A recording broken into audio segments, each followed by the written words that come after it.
You are listening to Vote Her In, a collaboration between two broads talking politics and author Rebecca Sive. Today's guest is journalist Irin Carmon, co-author of Notorious RBG, The Life and Times of Ruth Bader Ginsburg.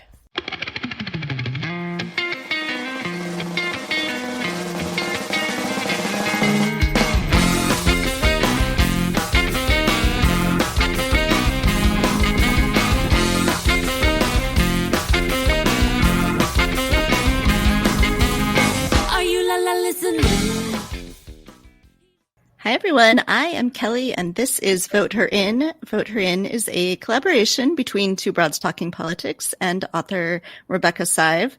And Rebecca, of course, wrote the book Vote Her In, Your Guide to Electing Our First Woman President, which we came close to doing.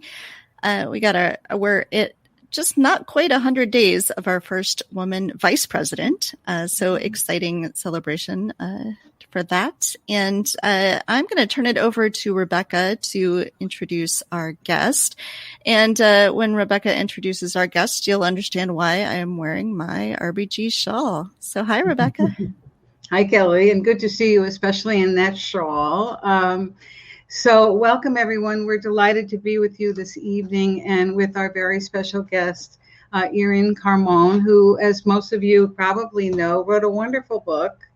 Here it is, best-selling book and an evergreen book. And we thought that given the times we're in and some of the issues that are before the Biden administration, before women electeds, that it would be a good time to check back in and talk about RBG and what she has meant to us, the lessons she's taught us, and how she became the transformative public figure she is, and was. I think that's something I really wanted to delve into with Irin.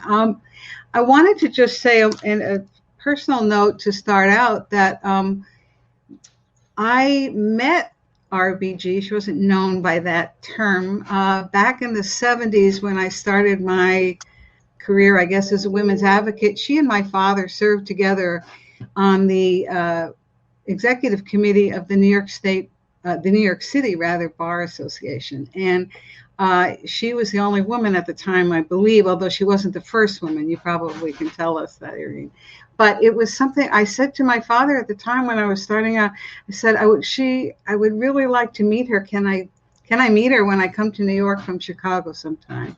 And I did. And of course, it was thrilling. I don't believe that I met her again, but she is, along with some of the other women we've talked about on this show, one of my heroes, as she is for so many. So welcome. We're really glad you're here, Irin. And if you would start out by sort of sharing with us your notion of how RBG came to be who she is, because of course there were other women lawyers at the time, not many. There were other ambitious women lawyers, but she created a path for herself. She did indeed. Yes, she absolutely did create a path for herself that was singular. So, I often wonder what makes anybody someone who's able to overcome the kind of adversity that she did. You could take a look at somebody's life and say she lost her mother at a young age. She almost lost her young husband to cancer. She was forced to stay up all night to take care of her family. She was a mother in law school. Nobody would give her a job because she was a woman, she was a mother, and she was a Jew. The same set of facts would have been completely justified in holding somebody back. But with her, they seem to give her kind of special steel. And I think ultimately she was a very rational person. In the beginning of her life, she did not question the way that things were, except kind of silently in her head. But when the women's rights movement re-blossomed, in her case, it's sort of encapsulated in the late 1960s, early 1970s, and her students and some of the lawyers at the ACLU were questioning the precedent that had held women back. I think her radicalization happened, where she really looked at the fact of her own life and understood that when she'd been fired from her job for being pregnant, when she'd had to hide her second pregnancy because she feared the same thing happening again, when she'd been told, we can't possibly pay you what we pay a man because your husband makes a good salary, all of these kinds of slights that she had endured quietly, the fact that she had been an excellent student, the top of her class at Harvard and Columbia Law School, one of only 9 women, still couldn't get a job.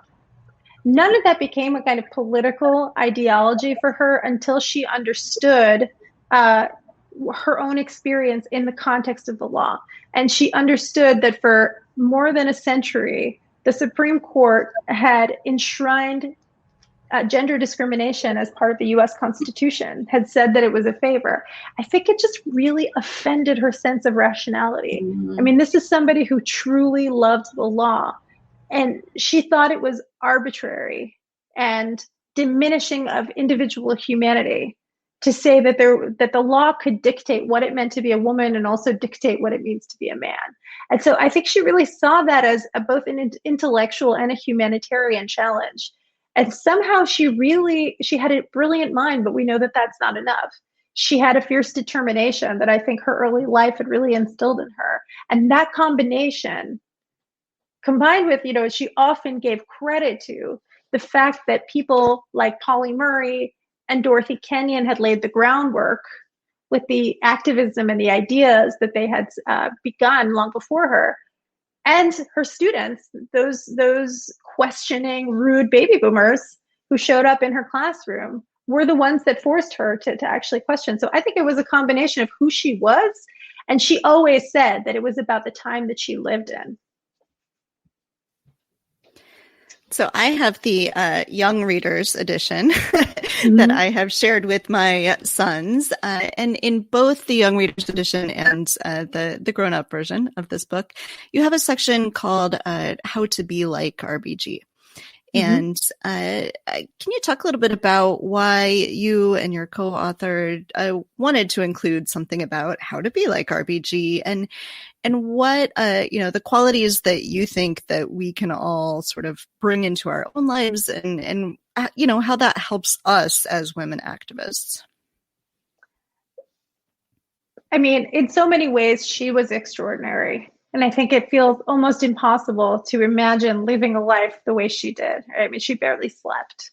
That said, she also set an example of integrity, of work ethic, of justice that I do think gives us an example to follow, is something to strive for and to emulate. And so we really wanted the book to have a lot of different entry points. We had the annotated briefs. We had the written through narrative that drew on reporting and research. We had the illustrations. We had her notes, the note that Gloria Steinem sent her to thank her for advocating for the ERA. And so we also thought, why not have some practical advice here too? So some of my favorites from How to Be Like RBG, Bring Along Your Crew. That was one that was all about giving credit to others, to the work that others did. And RBG did this by listing as co-authors. I mentioned Polly Murray was a Black, trans, or lesbian feminist legal writer, really just the intellectual inspiration both for Justice Ginsburg and Thurgood Marshall in the important Supreme Court cases that they brought. She listed Polly Murray and Dorothy Kenyon as co-authors on her first brief to the Supreme Court to give them credit for the ideas that they had pioneered. And so Bring Along Your Crew, it really is about giving credit to the people who taught you in an important way that often doesn't happen in intellectual and activist movements. I remember that one of them is having a sense of humor. That's very important. Justice Ginsburg actually had a very dry sense of humor, and so I think a lot of people missed it, but she really could get in a little dry barb here and again. And then I think that another one that I think about a lot is, I can't remember exactly the catchy headline that we had about it, but it was about representation.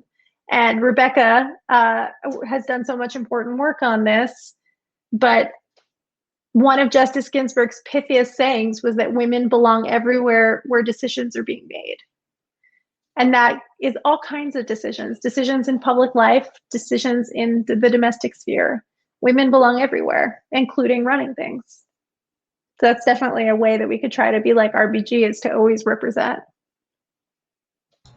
And speaking of running things, and you may know this, we really were prompted to try to do this podcast to be a part of the movement to help elect a woman president and inspire and educate as much as we could, but also to make the case that women belong everywhere, right? And that women belong in particular in a place where they really are so missing, and that is executive office. And so one of the things I wanted to ask you about is about this notion of executive office. And it occurred to me just earlier today that, of course, while judges or justices are not executives in the classic sense of the term, they are each, with their own domain, and in a way have a kind of power that is executive. So I wanted to ask you sort of a two-parter here about what you observed from studying her and talking with her about that aspect of her personality and how she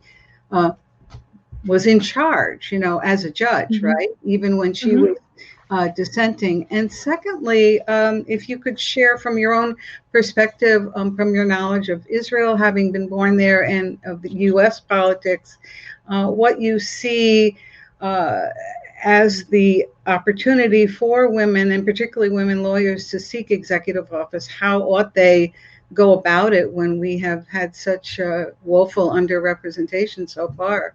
Both places, one prime minister, right, Golda Meir, one vice president, and that's it. Yeah, it's pretty pathetic. Well, so with respect to Justice Ginsburg, I think certainly she was an executive of her chambers, and her clerks deeply respected her. She held herself to a very high standard. She also held her clerks to a very high standard.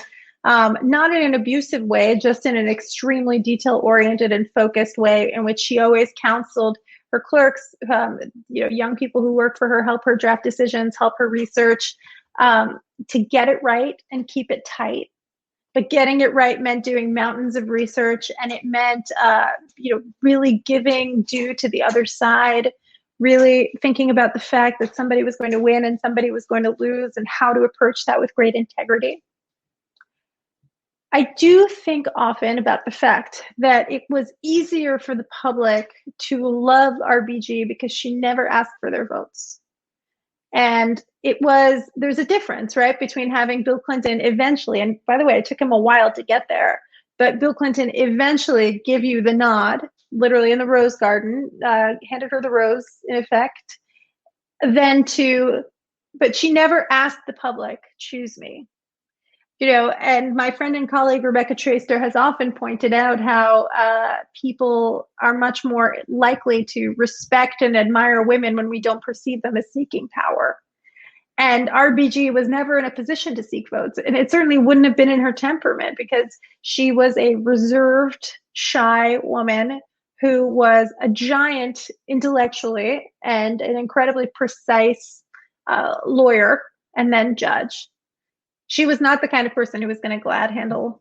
And in some ways, I think people fell in love with her because of that unlikeliness, because of the counterintuitiveness of her persona, that it wasn't this kind of out there, thumping the table kind of person. But as to why so many countries have a piss poor record on women's leadership, I mean, your guess is as good as mine. Again, I think it gets to the same dynamic where we have had baby steps, right? I mean, the representation in Congress and the sheer diversity of it is something that hardens me. People like AOC modeling a different kind of political leadership that has far fewer compromises than we've seen. And I think she really does a lot of really exceptional things with the way she communicates with the public in particular. But even AOC, the moment that she was perceived to be a barrier to, one facet or another of the left agenda, some people on the left turned on her. And so, I certainly don't need to tell you two the penalty that comes when you really do exercise that kind of authority and you dare to do so as a woman. It's one thing to be the one who is, holding down the fort for the man. But when you yourself are the one asserting that power, you are suddenly the threatening bitch. I really hope that we overcome that. I hope that by the time my daughter can vote, this will be an archaic conversation, in the same way that, the precedents that RBG helped swoop away sound ridiculous to us now. Women couldn't tend bar, women could barely serve on juries. But this one is very stubborn, and I think it is almost deeply psychological. It gets to the deepest emotional and systemic issues that women have, that women face when they dare to get out of those boxes. And speaking of that, just a quick follow-up. You mentioned that Bill Clinton took a long time to get to RBG as his choice. And as I understand it, Mario Cuomo was his first choice. Is that right? Yes. Mario Cuomo was his first choice and said no. Right. He took a long time. And then he was like, he's going to give it to, I think Bruce Babbitt, the Interior Secretary, was another candidate. I mean, he really dragged his feet until he got to RBG, and then RBG dazzled him. And to this day, it is probably the part of the Clinton presidency that he's most fondly remembered for. Mm-hmm. So it's even, I mean, I guess to your point and to our point that we all know about how hard this is, even a guy like Bill Clinton, who, you know, with a strong wife, among other things, among other strong women around him, had a hard time getting there. And we're now talking 40 years ago, right? Almost. So yeah, I mean, and Stephen Breyer was also a candidate for RBG's seat, and he wound up getting the nod the second time. And you know, so it was like, okay, we nominated a history-making woman, but let's go back to the white guy after that. Yeah. Right. And definitely, you know, George W. Bush didn't feel any kind of, I mean, there was Harriet Mears, but ultimately he had two men confirmed to the Supreme Court, one of them to replace Sandra Day O'Connor. So yeah, it's too easy, I think, to revert. And of course, not all women who are on the Supreme Court now, look at Justice Ginsburg's replacement, share the values of lifting up all women. So it's a double-edged sword, I think. Yeah. So we've been talking about RBG's career and her life that led to her career. I want to ask too about your career, and can you sort of trace for us your career going, you know, you were at Jezebel and CNN and MSNBC, and you write for New York Magazine. Sort of trace that for us, the lessons you've learned along the way, and especially those lessons that you think, you know, if we want to raise up other women, that could be useful to other women writers. Yeah, I think I've really, you know, RBG talked about how she benefited by having lawyer skills at a time when the movement was ascendant. I feel that I benefited from being a journalist who's interested in women's lives and in gender and politics writ large at a time where editors and publications finally have realized that those are very important and that readers care about them. So when I graduated from college, Jezebel didn't exist, but the vision of Anna Holmes brought it into existence, and many other things followed from there. So for me to have a job writing about gender at Salon or MSNBC or now New York Magazine is something that I really owe to the people who came before me, who created that as a beat. And I think, so some of the things that I learned along the way are how important it is. People tend to talk about the importance of mentors, and I think that is really important, and mentoring other people is important, but not enough, I think, is said about how important it is to cultivate relationships of integrity with people who are coming up with you and with your peers, and to not be kind of grabby or competitive or too competitive. I guess everybody's a little bit competitive. But how important it is to show yourself as somebody who has good values, has integrity, boosts other people's work, does good work, doesn't just do it for the attention or the press, because sooner or later you are going to be the person attacked for one reason or another. And it's been me a couple times for things. But you want people to know that you're a straight shooter and that you're honest, that you're a good reporter, that you're not a liar, that you're not an attention hog. And you're going to want also just to have those kinds of relationships and navigate through this cutthroat world of journalism, or any cutthroat world, really. So I feel like actually building strong relationships with the people who are your cohort and doing it really intentionally in a way that doesn't feel transactional is really important. Yeah, that's it. I'm gonna stick with that one because I feel like I haven't heard that one as much. Yeah, I haven't heard it either. And speaking of that, we wanted to discuss with you, you know, the current Supreme Court term. There are some big cases, obviously, related to women. There's now a 3-member liberal contingent, 2 of whom are women. And they seem I'm sure they respect each other and all of that. I don't know anything about their relationship, but they do have some differences of opinion that have been evident in the last few months in certain decisions. And I'm wondering if you could share with us your perspective on some of these bigger cases that are in front of the court right now, and how RBG might have looked at them, and whether we expect that the other women justices, I guess, Elena Kagan and Sonia Sotomayor in particular, will. Yeah, so I profiled Sonia Sotomayor for the magazine, and that was a few months ago. And one of the things that I observed is that even though she has long been a brilliant dissenter in her own right, she has really stepped up her game since RBG's death, kind of taking on that dissenting mantle even more than she was before. But she's very much doing it in her own way. She has, particular passions about unfairness in the criminal justice system. She speaks and writes very eloquently about race. And, she was herself a prosecutor. And I think that actually gives her a unique perspective on how the system often doesn't work. That was not RBG's background. Until recently, RBG had kind of tended to keep to herself or to Breyer the abortion dissents or opinions. And we hadn't heard so much from Justice Sotomayor writing separately about abortion rights, even though she always voted in favor of reproductive freedom, whether it was abortion or contraception or anything else.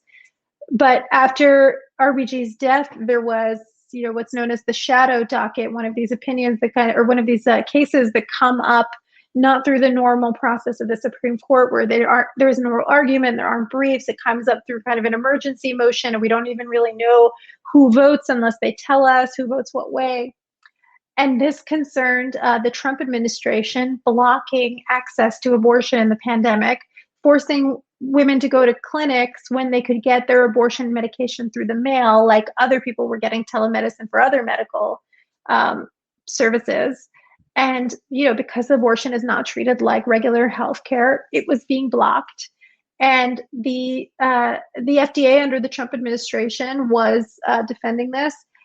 And a majority of conservative justices agreed that they could continue to treat abortion as something other than medical care. And Justice Sotomayor wrote this ringing dissent. I want to say that this was January that she did this. And she quoted from Justice Ginsburg's opinions on abortion. And she also cited sources that RBG really would have cited. She also made a really strong intersectional case about how the coronavirus had disproportionately affected women of color, and how these same women would be disproportionately affected by these abortion restrictions. So this kind of this doubling effect of oppression. And so I really felt like in that moment, she was kind of tipping her hat to RBG's memory. Now, the good news is that the Biden administration has reversed this regulation, and now telemedicine will be more of an option for women seeking abortions and other people seeking abortions. The bad news is that that Sotomayor and Kagan and Breyer, if he stays on the court, are going to be dissenting on a lot of cases, including ones related to women's health, for a really long time. And they're just really, whether it's this term or the next term, unless there is a dramatic surprise in the composition of the U.S. Supreme Court, unfortunately, a 6-3 court is not one that is going to be friendly to RBG's values. And it's one of the great tragedies of her life and her death. Ultimately, the biggest change on the Supreme Court was when Kennedy retired, because he would have been sympathetic on certain issues, at least. I think that was the end of it. But to then have the math be even more uncompromising, such that we're no longer even relying on John Roberts to throw us a bone the way he did in the last abortion case, it's pretty grim. It's pretty grim. And we are, of course, now waiting to see if Breyer retires and makes way for the first Black woman justice. Right. And related to that, I just wanted to ask a follow-up question. I mean, I've heard criticism of RBG saying, she should have retired so that President Obama could have made an appointment. And I wonder what your sense of that is, and knowing her and what the repercussions have now been.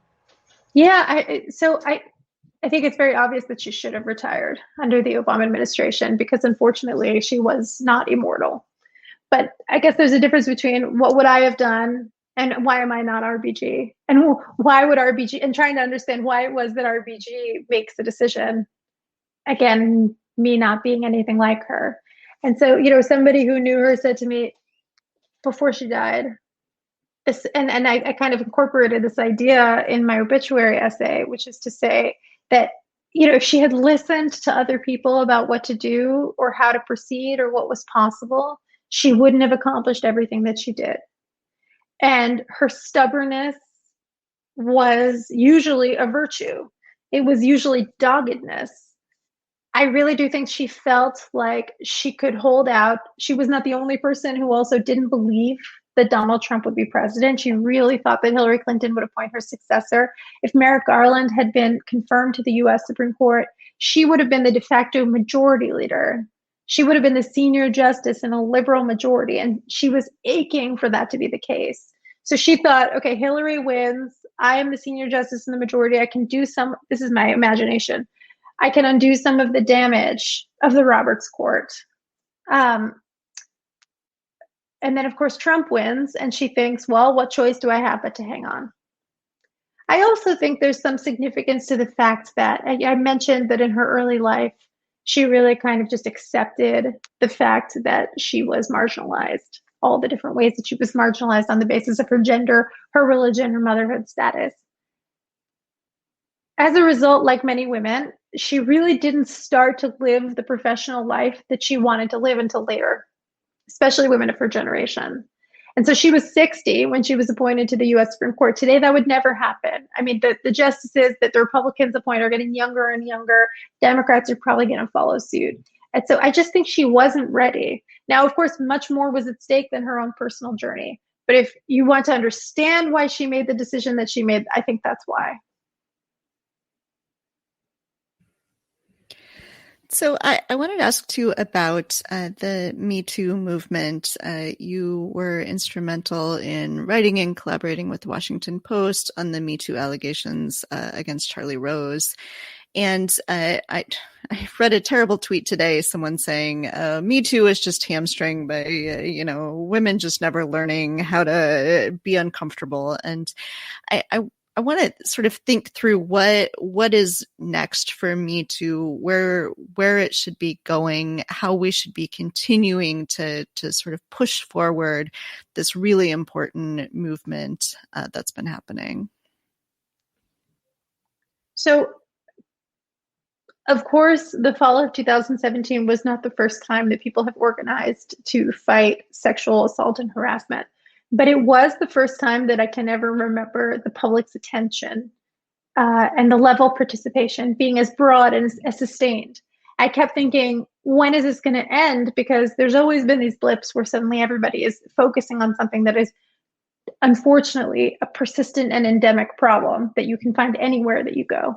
Progressive circles, conservative circles, the Catholic Church, the Jewish organizations and communities. But to have that level of attention for as long as we did, and there's a lot of theories as to why, was something that I'd never seen before. And it made possible for me to do some reporting that I'd been trying to do for 7 years, specifically this Charlie Rose story, because suddenly that meant people were open to speaking. Not every story has been told. We heard a lot of stories, but I'm reporting a story right now that has partially been broken open, but there's still a lot more to tell. People have started to get the vocabulary from Me Too to understand what happened to them.